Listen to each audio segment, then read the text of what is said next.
me about 40 of those to get a burning feeling in my chest at 135 pounds.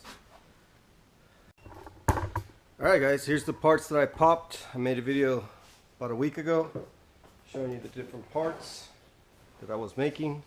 Here's a few of them. Here's an upper console, 3/4 season. This actually is going out of mold to the customer. Okay, it's pretty good. All I have to do is trim off the extra fiberglass on that one. This one's going to a customer who bought my dash, and this one's going to be finished off for him. And again, I have to cut off the extra glass and sand and primer that. And this one's going to be an out of mold. Okay, now these are out of mold. They're not perfect. Like right here, you can see a little bit of the gel coat came off. These have to be sanded down. Sometimes I'll draw out the hole for you. Sometimes I don't. It's just depending on if I have time to do it or not. But yeah, this is out of mold. This is pretty much how you get it out of the mold. Okay, if you order out of the mold, you're just going to get it the way it is. I will trim off the glass. And I'll show you in a minute what it looks like after I trim it. But that's how you get the parts when they're out of mold. And I only sell little parts now out of mold, like these little pods or an upper consoles. I don't sell any of the big parts, bumpers, dashes, out of mold, because those are bigger parts. I want those to be more perfected by me before I ship them out. I don't want people complaining. Now these little parts, they're little. I mean, with the little sanding block, you can get them done. Same thing with the bigger parts too, but I just feel more comfortable doing finished products.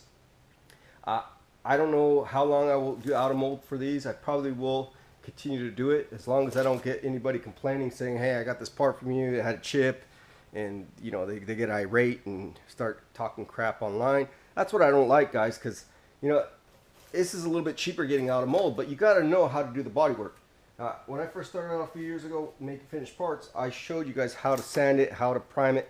But again, if you're living in an apartment and you don't have a place to work, don't buy out of mold, please, because you're going to be disappointed. You're not going to have the proper tools and the place to sand, so just have me do it. It's not that much more to get it from out of mold to finish. I don't know what it's the difference, maybe 50 bucks, 75 bucks, I'm not sure off the top of my head, but it's really not that much. And if you think about it, a quart of primer, you're going to spend, you know, $30, $40 for it. And you know, I have the primers here. I use good primers. I don't use those little, you know, spray cans. I don't use one stage primers. There's always two stages. There's a hardener on it always. And a lot of people don't realize that when you prime a part, any body work that you do needs to be primered with good primer. If you use that, if you use just the primer that dries on its own, that's not good primer. It's not. You're not gonna have good results. And trust me on that. Just trust me. I know what I'm saying, guys. But anyways, this is it out of the mold. Two of these are going out of the mold to the customers. The middle one I'll be finishing. And again, here I have. I'm still finishing off this dash over here. 1TV dash for a customer. And I'm gonna be popping this bumper as well today, and I'll show you that in a little bit. Alright, there's the 4-season bumper pulled out of the mold. Got a lot of trimming to do on it, and sanding, and all that fun. Alright, there's the parts, guys, all cleaned up. Sanded all the fiberglass off that was extra hanging over. So this one's going, again, this one's going out of mold, and this one is going out of mold to the customers. They're pretty good. This has got like a little chip here that I found, the gel coat. Easily fixed with some filler. I think this one has a little hiccup at the bottom right there, but that's to be expected, guys. These aren't going to come out perfect. You're always going to have to sand them and find if there's any little imperfections in them and fix them. This one I'm finishing off for the customer, and here's the 4-season bumper that just popped and shaved off the excess of fiberglass as well on that one. You can still see inside. A little dusty here.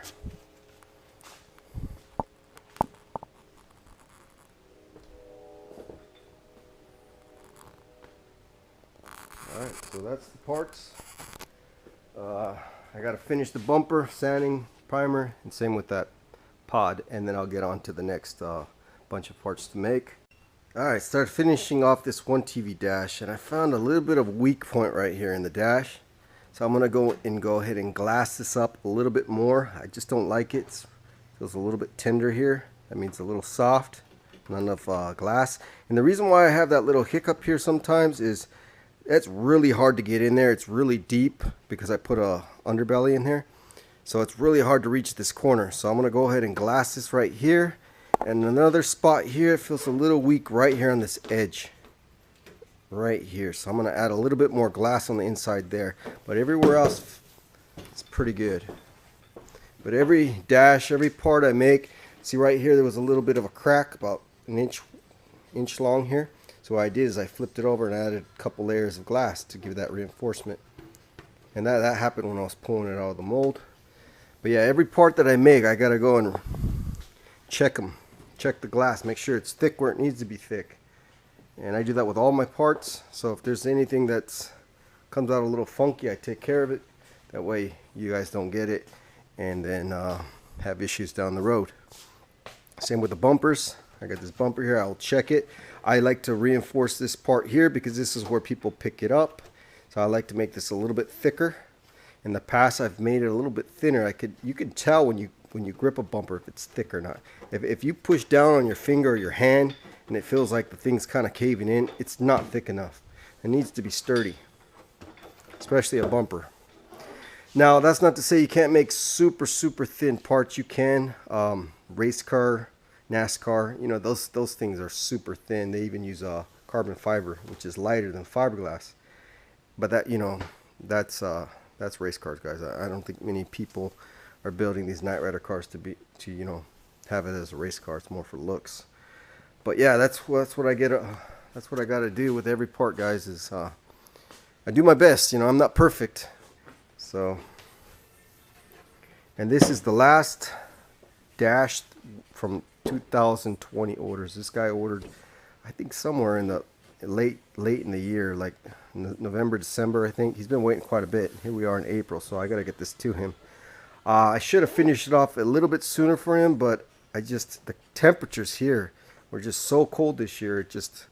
I couldn't find a day to even primer this thing. Like, it was just that cold, guys.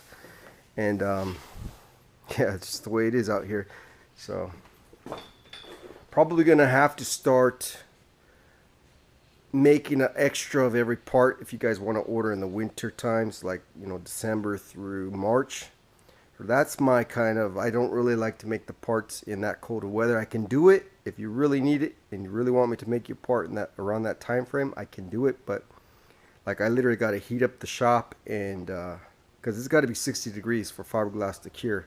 I don't know if many people might not know that, but it has to be 60 degrees or else your fiberglass resin will take forever to cure and it just won't come out right. So I try my best to do these as quick as I can, but sometimes these dashes, that, like I said, these things got a lot of curves, you know, a lot of corners.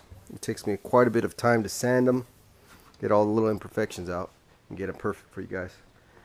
That's where I'm at. I'm gonna go and glass that and reinforce those spots that I told you, and then I will start on the final sanding. And there we have it, the two pods. I went and cut out the holes for the customers. I don't always do that. Sometimes I do. Sometimes I just don't do it, but usually I do. And right here, you can see how thick it is. Okay, pretty thick. I have to use a low speed drill to get these cut out, because if I use just a battery powered drill, it doesn't have enough power to actually go through the fiberglass. So yeah, that's about how thick they are, and in the centerpiece right there. Now it's not gonna be that thick where the pod buttons go, because you need space for the pod buttons to fit in there. If I make it too thick here, it's gonna be really hard to get them to sit right. So, but I do make them sturdy, pretty sturdy. I mean, I can't twist this. If you're able to twist the pod, it's too weak. Okay, you shouldn't be able to twist this at all. It should be solid right here where the arms are.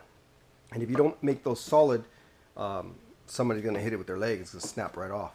Same with this one. This one's really solid. Okay, shouldn't be able to have any movement right here on the arms. Alright, one last thing, guys. Rear blackouts. I got about 4 of them in stock, and what I've been thinking about doing is putting on my website what I have in stock and what I don't. So if you need it in a hurry, you could at least know that, hey, they're in stock. So I think I'm going to start updating my website and doing that, because I get always emails all the time. Hey, you got it in stock, you got it in stock, how long is it going to take, how long is it going to take? And there shouldn't be too long of a wait for these. I leave them for you to mount them the way you want to for a reason, because some people just want to do like 4 screws, like one here, and one in the end down the middle, and that works perfectly. I actually like that a lot because it doesn't, when it heats up, it doesn't move around too much.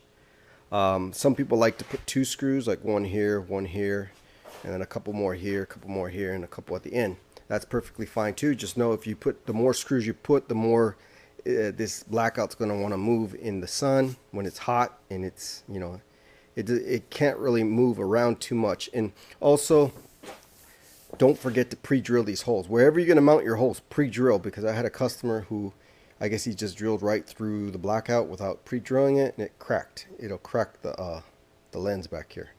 So make sure you pre-drill no matter what. And also, it depends on what kind of screw you wanted to use. I leave that up to you guys. Everybody has their take on what season they want to follow, what episode. You'll see in different screenshots, they'll have a different screw head, and you know, I'm not going to go into that and which type of screw head to use, Allen or just a Phillips, whatever. It's really up to you guys. It's all preference. It's your car. Do what you want. But yeah, 2 of these are going to go out this week. A couple customers ordered 2, and I got 4 left in stock. And that's it for this video, guys. It's Jacob, nightridershop.com. Yeah, so this one's going out. Also, 1-2 season pod. And that's it. This has to be, that has to be sanded down.